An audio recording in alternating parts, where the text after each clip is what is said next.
The school your child attends isn't educating them, it is warehousing them. And we built the whole thing on sand. A science teacher, Army combat medic, and former paramedic who has spent 2 decades watching this slow motion disaster lays out the only education system worth building. Why Proverbs before policy? Before I give you a single statistic, a single reform proposal, or a single solution, I want to start where every honest conversation about children has to start, with a question. What is a school for? Not what a school does, not what a school is funded to accomplish, what it is for in the deepest sense of the word. Solomon answered that question roughly 3,000 years ago, and nobody has improved on the answer since. Proverbs chapter 22, verse 6. Train up a child in the way he should go. Even when he is old, he will not depart from it. That Hebrew word for train is chanak. It does not mean lecture. It does not mean test.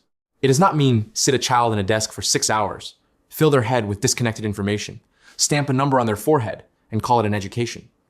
Shanak means to dedicate, to shape, to form a habit so deep in a person that it becomes their default mode of operating in the world. The ancient meaning was tied to the palate. A midwife would rub crushed dates on the roof of a newborn's mouth to stimulate the sucking reflex. The act created an instinct, a practice woven into the body before the mind even had language for it.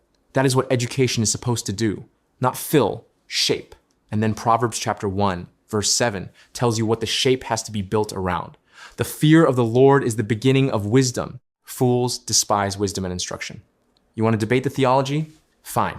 But even if you strip the scripture to its structural principle, you arrive at the same place every honest educator eventually does.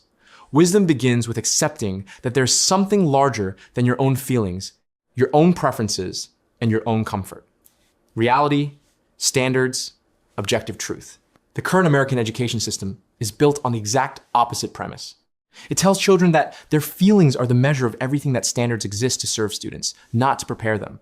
That failure is a trauma to be avoided rather than a correction to be learned from, and that the greatest cruelty a system can inflict is making a child feel bad about genuine incompetence. And then we act confused about why the whole thing is collapsing. I teach anatomy and physics at a career tech district in Northeast Ohio. Every single student I teach qualifies for free lunch. I wrote both textbooks. I am not writing this from a faculty lounge at Harvard. I am writing it from the front lines of what the system actually does to kids, not in theory, but in that first week of class, when I look across a room full of students who passed the prerequisites and realize that the kid on the 3rd row cannot tell me the difference between a cell and a molecule. He passed the course. He learned nothing. That is not a teaching failure, that is a system failure, and I am tired of pretending otherwise. The grade inflation disaster. When an A means nothing, let me give you the data, because opinions are cheap and data is not. At Yale University, approximately 79% of all undergraduate grades are A or A-. Harvard, nearly identical. Brown hit 67% straight A's in a single year. The mean graduating GPA at Harvard floats around 3.8. Economist Ray Fair, who analyzed Yale's grading in late 2023, found the pandemic pushed the A range to 82%. It came down slightly to 79%. Think about what that means mathematically. If 79% of students are receiving the top grade, you do not have a grading system. You have a participation sticker with Latin on it. And people want to tell me this is an Ivy League problem. It is not. These are the schools with the most scrutiny, the most data, and the most honest faculty willing to publish the results. Walk into a rural high school in Ohio. Walk into an urban school in Cleveland. Same dynamic, same pressure, same outcome. In my own district, I watched students carry a 17% average for 3 consecutive quarters, and then walk into credit recovery during the school day and erase an entire year of failure in a few weeks. I have had a student look me in the eye and tell me she was going to pass my anatomy class because that is what happens every year. She wanted to be a NICU nurse, working with premature infants. She could not identify the basic organs of the human body. She was not a failure. She was a product. She had been trained expertly to expect that someone would always catch her before she hit the floor. That expectation was built by the system, one giftee at a time, one credit recovery shortcut at a time, one administrator-pressured grade change at a time. That is not education. That is a lie told to a child's face every single year until they believe it. And the moment they hit the real world, a job interview, a college rejection letter, a clinical rotation where patients' lives depend on what they actually know, the lie meets reality. The results are devastating. Proverbs chapter 12, verse 17. An honest witness tells the truth, but a false witness tells lies. We have built an education system staffed almost entirely by false witnesses. Not because the teachers are liars by nature, but because the system has made honesty, career ending, and fraud consequence-free. Jim Quinn's first law of liberalism applies here in full force. Liberalism always generates the exact opposite of its stated intent. The Department of Education was created to improve educational outcomes. What we actually got is a multi-trillion-dollar bureaucracy that has inverted every honest incentive in the profession and turned the American high school diploma into something employers treat as meaningless. The opposite, every single time. The mastery model. What actually works, and why the Army already knew it. Here's the concept nobody in federal education policy wants to admit. The United States Army solved this problem 70 years ago. FM 7-0, the Army's foundational doctrine for training the force, does not grade on a bell curve. It does not average test scores. It does not ask whether a soldier kind of knows how to do something and call that sufficient. It uses 3 ratings tied to specific, observable, measurable tasks. T trained. The soldier executes the task to standard, under realistic conditions, without assistance. Not mostly. Not on a good day. Too standard. P needs practice. The soldier understands the task conceptually, but cannot execute consistently. This is not passing. This is a flag. More work is required before this person gets a weapon and stands next to your son in combat. You, untrained, cannot perform the task. Full stop. No movement forward, no exceptions.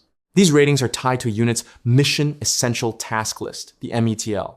Every task has a defined standard. Every soldier is evaluated against that standard. A unit does not deploy until its critical tasks are rated T. Not average to T, not mostly T.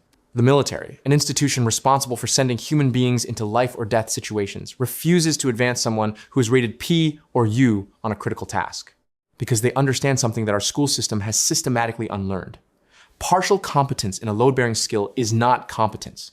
It is a liability wearing a uniform.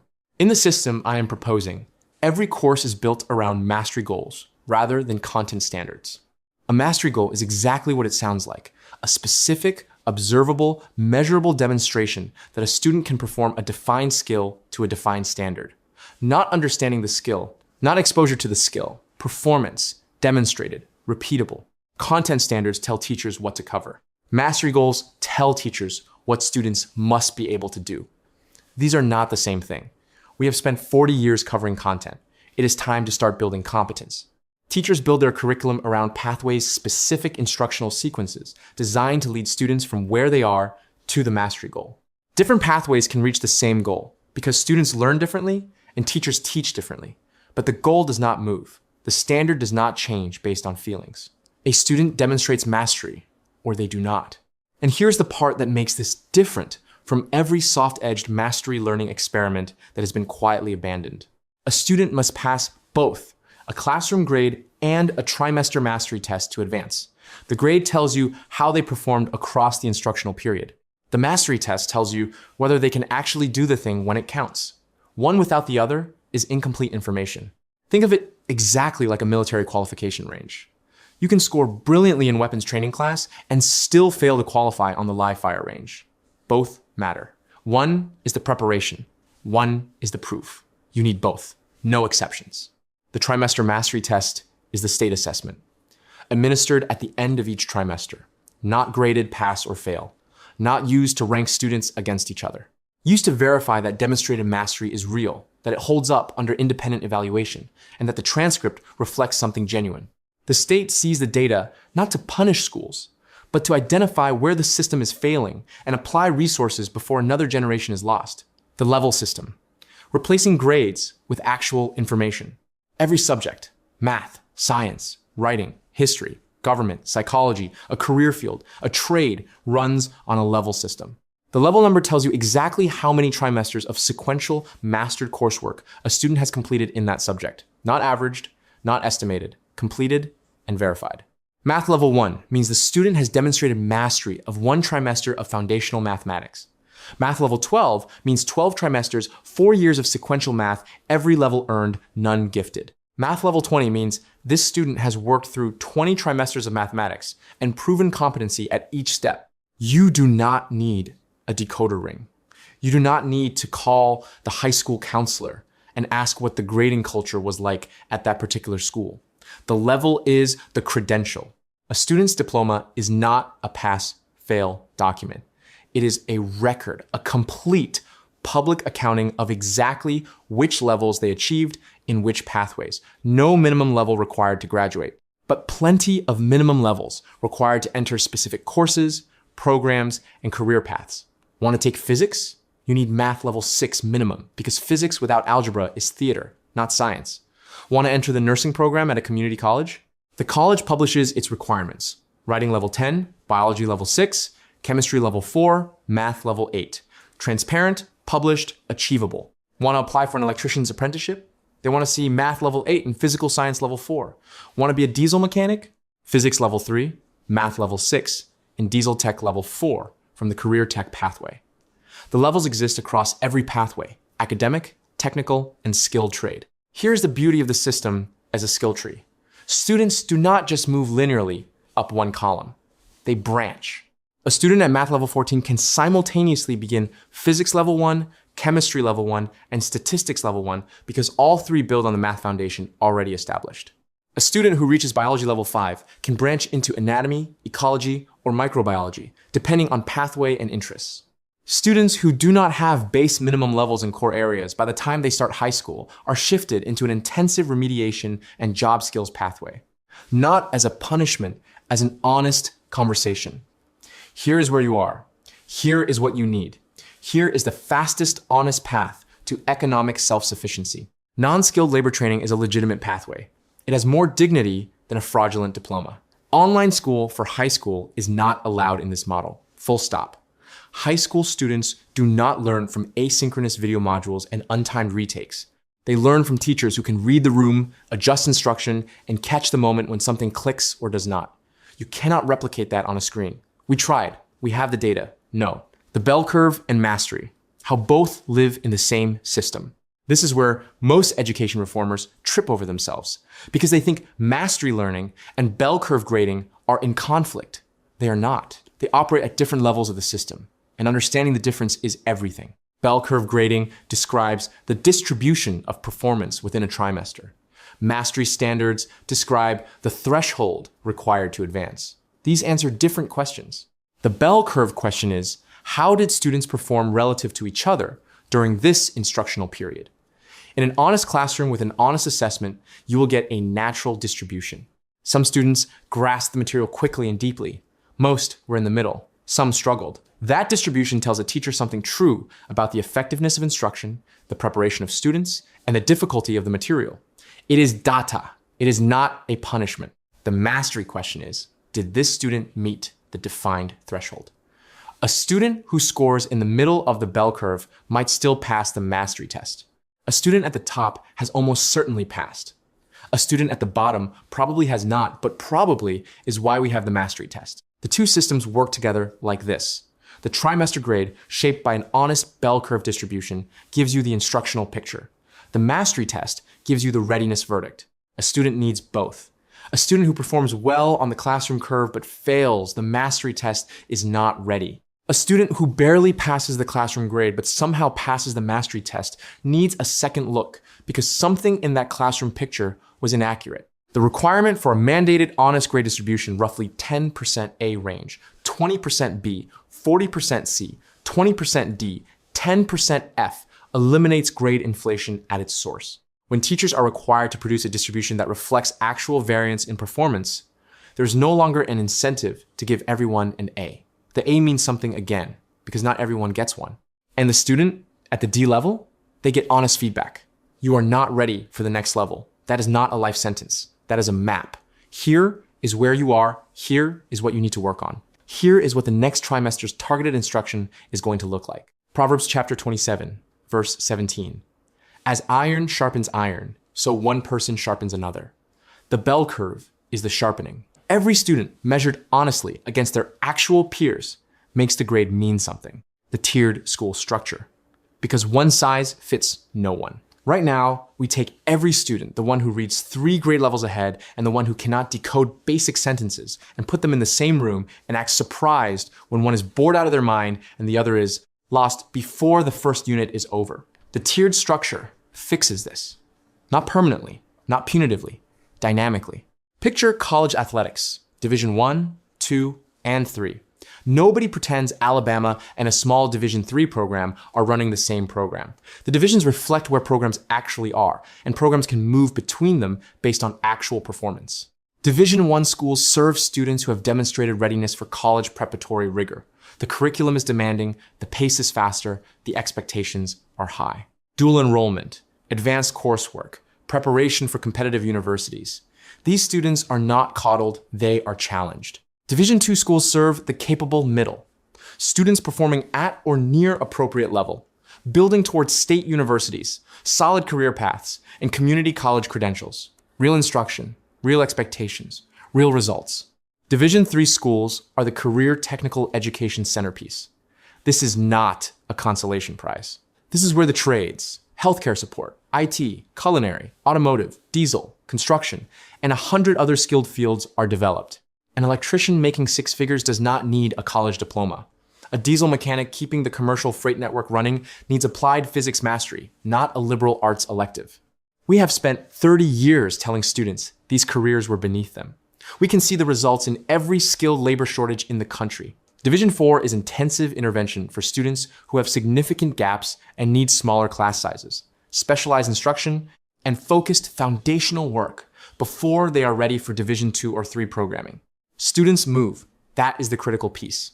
A Division 3 student who builds their math level and demonstrates readiness moves to Division 2. A Division 4 student who responds to targeted intervention moves up. A Division 1 student who genuinely cannot sustain the rigor moves to a level where they can actually grow. The division reflects where you are right now, not who you are forever. Proverbs chapter 4, verse 18. The path of the righteous is like the morning sun, shining ever brighter till the full light of day. The division is not the destination. It is the current position on the path, the big brother, big sister program. The D student who changes everything. Study hall is dead. When a high school student, a young adult, let's use that language because it matters, has a free period, we are going to make it mean something. Every high school student in good behavioral standing has the option to serve as a big brother or big sister to younger students. The mentorship is structured, supervised, and intentional. The older student works through material with a younger student, tells them about what school is actually like, and teaches the lessons they wish someone had taught them. Here is what everybody gets wrong about this idea. They assume it is an honor program. It is not. The best mentors in this building are not always the A students. Sometimes the best mentor is the kid who has struggled, who made mistakes, who knows exactly what it feels like to be behind and embarrassed to ask for help. The D student, who genuinely cares about that third grader, understands the third grader in ways no honor roll student has ever had to. Some of my most academically challenged students are also some of the most caring human beings I have ever met. They show up for people. They have empathy that comes from experience, not theory. What they lack is a reason to show up for themselves, because school has never given them a role where their presence made a difference to someone else. Give them a little kid who looks up to them. Watch what happens. This is not charity. This is a pipeline. The student who spends a trimester mentoring a second grader in reading comprehension learns more about phonics, vocabulary, and comprehension strategies than they absorbed in 3 years of being on the receiving end of instruction. Teaching is the deepest form of learning. We know this. We should use it. Proverbs chapter 11, verse 25. A generous person will prosper. Whoever refreshes others will be refreshed. When a student commits to teaching it, they have to actually know it. And these kids want to come to school when school is where they matter. When school is where a 7-year-old's face lights up because they are here. That changes everything about attendance, about engagement, about the will to keep going on the days when nothing else is working. Discipline, orange jumpsuits, and real consequences. I've watched the discipline conversation in education devolve into a competition to see who can remove the most consequences from student behavior while still pretending the word accountability has meaning. We are going to try something different. We are going to do what the real world does. When a young adult, and that is what a high school student is, makes a mistake that rises to the level of in-school consequence, the consequence is real. Community service, orange vests, beautification of the school grounds, the local park, the neighborhood. Alongside the resource officer, who is a consistent, respected presence in this program, not as a threat, but as a model of what professional accountability looks like. You use the Porta-John, you take a sack lunch, you work. This is not punitive for its own sake, this is preparation. Because if a 7-year-old commits the same offense in the same neighborhood 1 year later, this is exactly what happens, except it is not a resource officer standing next to them. It is a corrections officer. And the orange vest is not voluntary. The school's job is to let students experience the consequence of poor choices in a controlled, survivable environment, one where the stakes are contained, where there is still a path forward, and where the lesson is delivered while there is still time to change the trajectory. Proverbs chapter 19, verse 18. Discipline your children, for in that there is hope. Do not be a willing party to their death. The resource officer is not the enemy in this model. The resource officer is one of the most important adults in the building. They know these kids. They see them in both contexts, in school and in the community. A resource officer who builds relationships is an early warning system for escalation, a mentor for students who have never had a stable adult in their life, and a bridge between the school culture and the community the school exists to serve. The objective is not to traumatize. The objective is to make the connection between choices and consequences undeniable in a setting where the student still has options. That is more compassionate than releasing them into the world with the illusion that there are no consequences for anything. Career Tech runs the school, the self-sustaining model. The diesel technology program works on the school's bus fleet, not as a field trip, as the actual maintenance program for actual vehicles that actual students ride. The work is real. The safety standards are real. The consequence of a mistake is real in a way that a textbook problem never can be. And the fleet maintenance cost, which currently goes to outside vendors, stays inside the school. The automotive technology program works on school vans and administrative vehicles. Same principle. Real work, real stakes, real savings to the district's operating budget. The construction technology program builds things. Actual things. Repairs to the facility, maintenance projects, community building projects that the school submits bids for and wins because the labor cost is covered by instructional hours rather than contractor invoices. The health technology program staffs the school's substance abuse prevention and intervention program. Students with training in health occupations supervised by licensed professionals become a first layer of outreach in a crisis that is destroying communities across Northeast Ohio right now. This is not students playing doctor. This is students being given real responsibility in a supervised setting where their skills are applied to a real community need. And then there's the lunch program. Frozen lunches in a school are an embarrassment. The United States Army feeds tens of thousands of troops every day in dining facilities, DFACs that produce fresh food from scratch, not from a Cisco bag of preformed chicken patties, from scratch. I have eaten in military DFACs in multiple environments, including a combat zone.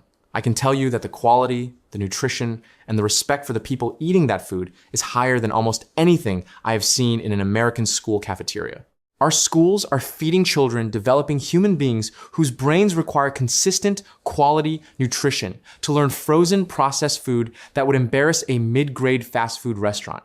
The culinary and baking programs in a properly designed school are the lunch program, not as an experiment on Fridays, as the operating kitchen for every meal, every day. Students learn to prep, to cook, to follow food safety protocols, to manage a production kitchen on a schedule. These are marketable skills in one of the largest employment sectors in the country. Pizza. Every day, there is a pizza option, made fresh, by the slice.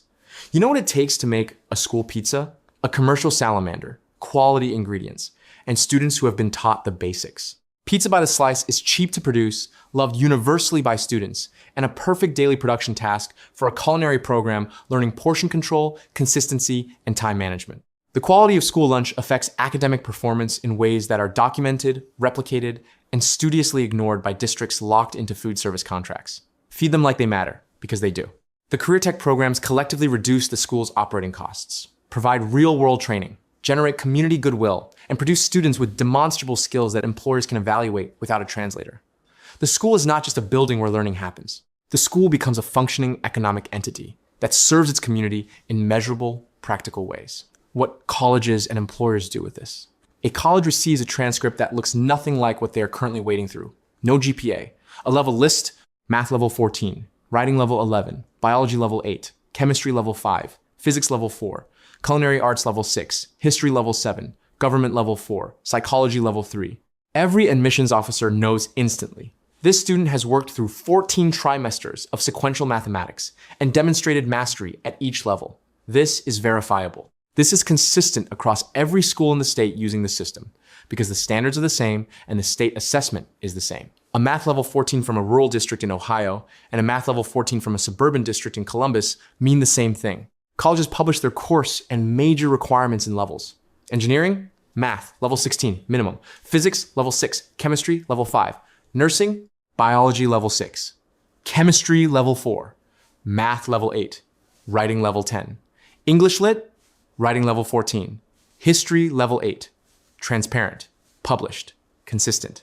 Students know exactly what target they are working toward. An employer looks at an applicant's level record and sees immediately which skills are strongest, which career pathway was pursued, and whether the applicant has the specific foundation their position requires.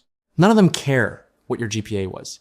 They care what you can do. For the student who finishes school without reaching the levels their target career or college requires, post-secondary level improvement programs exist. Evening classes, community college courses, workforce development programs, all available at the student's own expense, on their own timeline, all of which feed back into the same level record.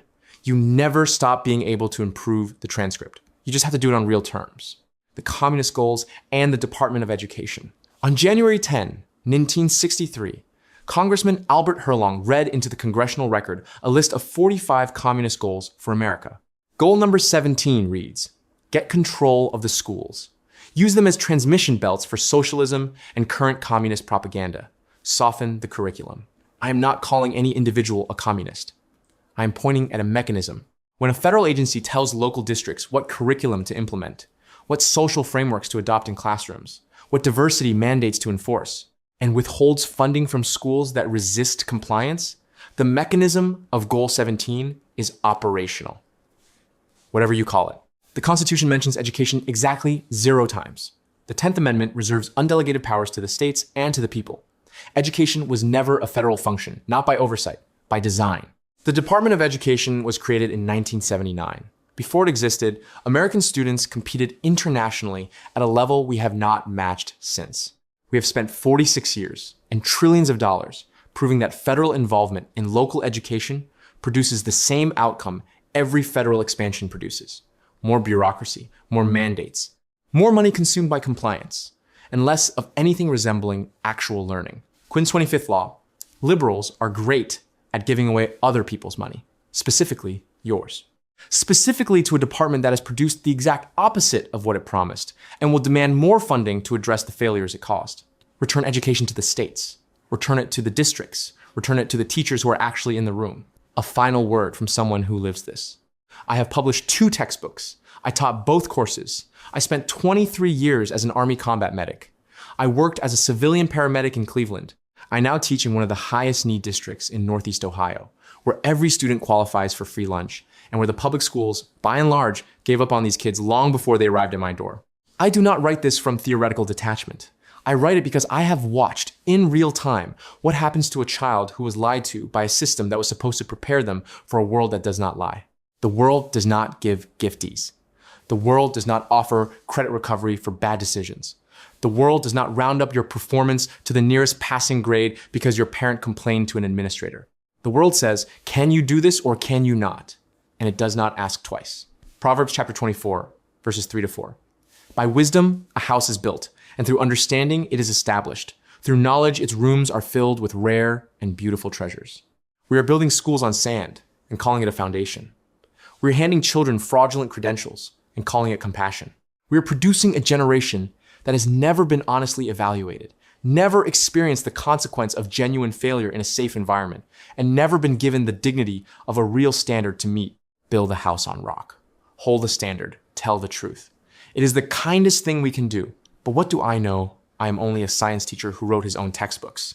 Spent 2 decades watching students fail, not because they lacked the ability, but because every adult in the system found it easier to lie to them than to build them, and who has eaten fresh food in a combat zone DFAC while American children get served a frozen rectangle and told it is chicken. If this article made you think, like this article, so the algorithm shows it to people who need to read it. Share this. Every share really helps get the word out. Use it. Comment below with your take. What is the one piece of this that your school district needs most right now? Tell me. And if you want more of this, the data, the history, the science, the stories. Join Baxy's classroom community or follow me on YouTube. Even better, subscribe to my account. It is about the cost of a cup of coffee per month. That is it. Your support keeps this classroom open, and I promise I will never run out of material as long as the left keeps trying to outdumb itself.